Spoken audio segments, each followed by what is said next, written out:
बिस्मिल्लाहिर्रहमानिर्रहीम। अस्सलामुअलैकुम। लफ्ज़ मोती चैनल में खुश आमदीद। क्या हजूर मोहम्मद सल्लल्लाहु अलैहि वसल्लम पर जादू हुआ था? हज़रत आयशा रज़ी अल्लाह अन्हा से रिवायत है कि बन्नू ज़रीक़ के यहूदियों में से लबैद बिन आसम नामी एक यहूदी ने रसूल अल्लाह सल्लल्लाहु अलैहि वसल्लम पर जादू कर दिया। यहाँ तक कि रसूल अल्लाह को ये ख्याल आता मैं ये काम कर रहा हूँ, हालांकि आप वो काम नहीं कर रहे होते थे। हत्ता कि एक दिन या एक रात को रसूल अल्लाह सल्लल्लाहु अलैहि वसल्लम ने दुआ की, फिर दोबारा दुआ की, फिर तीसरी बार दुआ की, फिर फरमाया, ए आयशा, क्या तुम्हें मालूम नहीं जो कुछ मैंने अल्लाह ताला से पूछा था वो अल्लाह ताला ने मुझे बतला दिया। मेरे पास दो आदमी आए, इनमें से एक मेरे सरहाने बैठ गया, दूसरा मेरे पैरों की जानिब बैठ गया।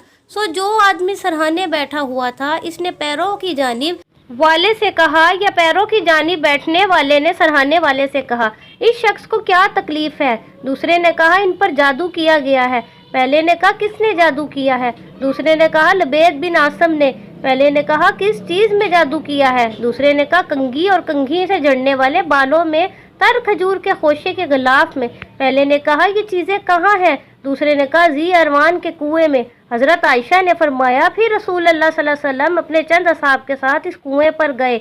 आपने फरमाया, ए आयशा, अल्लाह की कसम, इस कुएं का पानी मेहंदी के पानी की तरह था और वहाँ खजूर के दरख्त या तीन की सिर की तरह थे।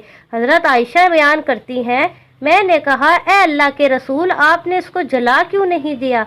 आपने फरमाया, नहीं, अल्लाह ताला ने मुझे अच्छा कर दिया और मैं लोगों में फसाद भड़काने वाले को बुरा समझता हूँ, इसलिए मैंने इसको दफन करने का हुक्म दिया। मज़ीद ऐसी मालूमाती वीडियोस के लिए चैनल को सब्सक्राइब करना मत भूलें। अल्लाह हाफिज़।